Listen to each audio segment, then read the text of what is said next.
Cao Cao. But seriously though.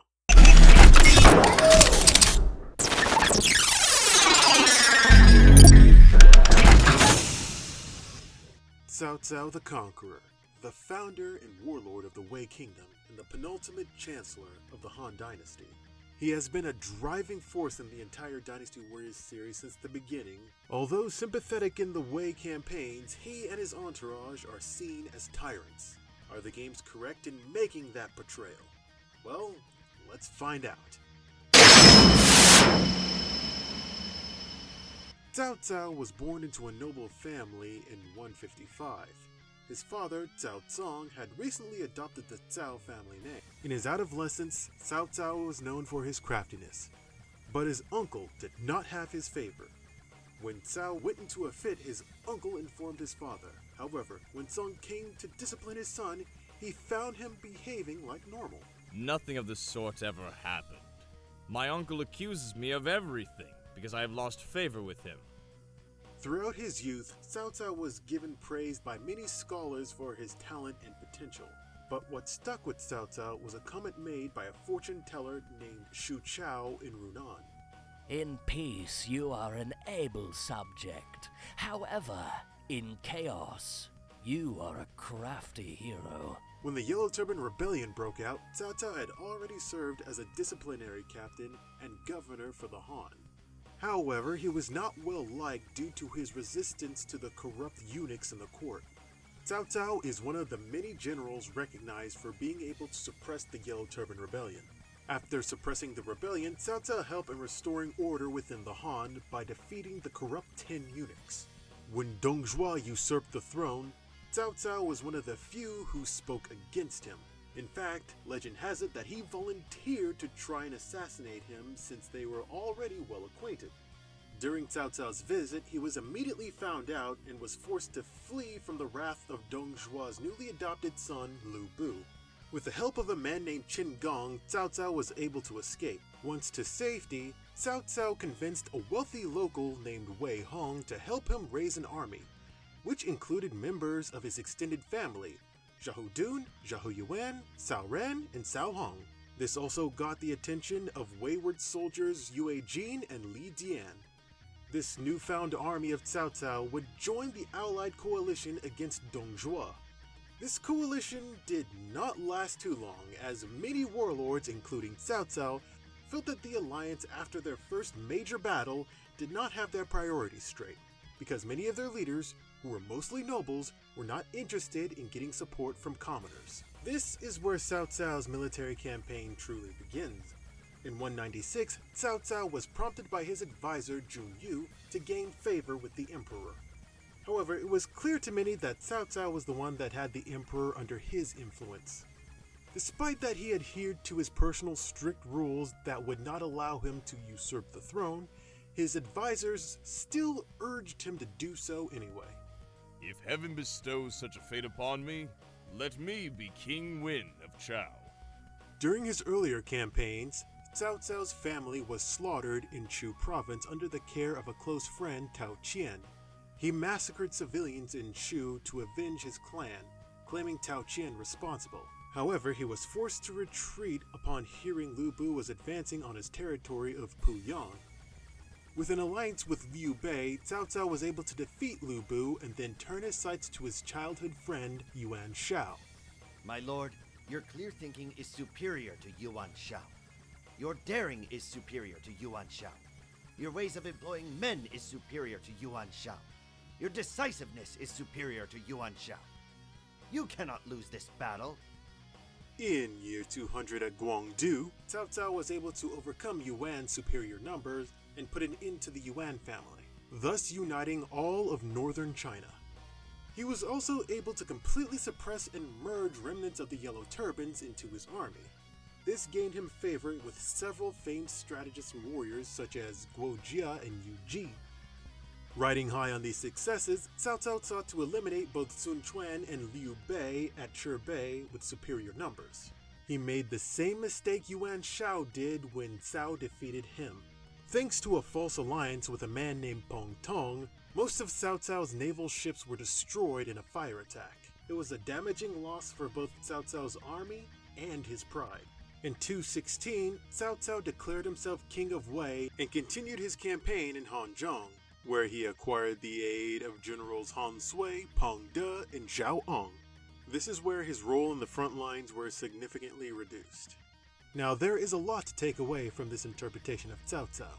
For one, we can tell that Cao Cao is not a corrupt individual, especially when compared to actually corrupt individuals. Because although he was born into nobility and was given high-ranking power, he did not let any of that go to his head, nor did he submit to the corruption in his environment.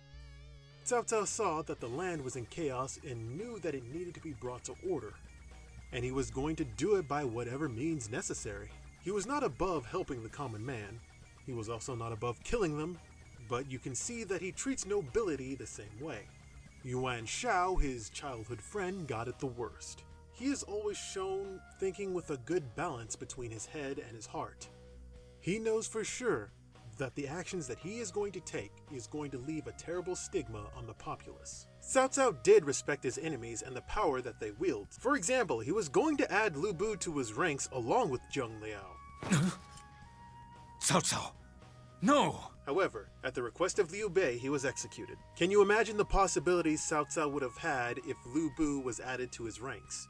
And that actually comes from the overall portrayal of Cao Cao in Romance of the Three Kingdoms, where the Wei Kingdom is always viewed as villainous. The arrogance that he showed at Chirbi is also reflected in the novel, where Cao Cao is not only portrayed as villainous, but vain, arrogant, and pompous. But even with all of this, Cao Cao was still human. In the heat of passion, Cao Cao went on a killing spree in Shu to get revenge for his family. However, his loyalties demanded that he return to the front line and defend his territory. Cao Cao, in all his vaunted cunning, slew his hosts and kept on running. Now that his whole clan's been slain, the scales of heaven are level again. We don't see much of this version of Cao Cao in the games, but we do get to see something that's relatively close. After all, good men that he trusts were dying left and right. Cao Cao was said to have wielded a sword called the Sword of Heaven, or depending on the translation, the Blue Sword or the Sword of Light.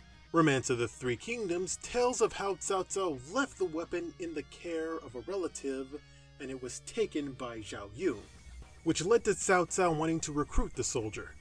Legends also say of Cao Cao's other weapon, the Seven-Star Sword, is engraved with the mystical powers of the Big Dipper constellation. In the novel, Cao Cao was given this weapon to assassinate Dong Zhuo. There's also Cao Cao's iconic mounts, Storm Runner and Shadow Runner. Storm Runner is the mount that Cao Cao is most commonly known for using, most iconically so in the incident involving Emperor Xian, while Shadow Runner is one of his precious mounts that he used during the incident of Wang Castle. The horse was said to have been shot in the leg with an arrow during the escape, meaning Dian Wei wasn't the only important person lost during that incident. All the soldiers of the Wei Kingdom were meant to be well trained in the art of wushu. Cao Cao himself was proficient in the martial art. This is reflected in his single sword fighting style throughout all the games. Him and his immediate family share a common theme in ice in their combos. This is reflected in all of their strong attacks as well as Cao Cao's Musou attacks, Conquest and Arctic Storm, while the Phoenix Blade is named after the Wei symbol of Phoenix. After the Battle of Fan Castle, Cao Cao passed away in 220, naming his first son Cao Pi as his heir and Sima Yi as his advisor. Throughout all the games, we see two sides of Cao Cao. While the other factions see him as a ruthless warlord seeking power, the soldiers of the Kingdom of Wei see him as a confident leader who China can prosper under. So yeah, Koei Tecmo does a good job of showing both sides of Cao Cao's character and going so far as to make him empathetic. And it's amazing without the context of Cao Cao that the Wei Kingdom does come off as villainous, at least compared to the other kingdoms. And lastly, after Cao Cao's death, he became part of the Chinese saying of the Western phrase, "Speak of the devil." Speak of Cao Cao, and Cao Cao appears. And to this day there are tales about Cao Cao dabbling in the realm of mysticism. But that is a story for another time. Until then, why don't you guys leave a comment down below, like this video, and subscribe if you want to be up to date with more stuff like this, and check out the other videos on this channel. Thank you guys so much for watching. You guys don't know how much I appreciate your viewership. I'll see you next time.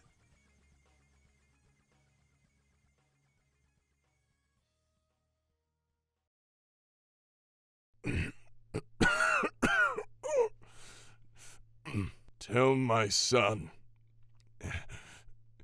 the future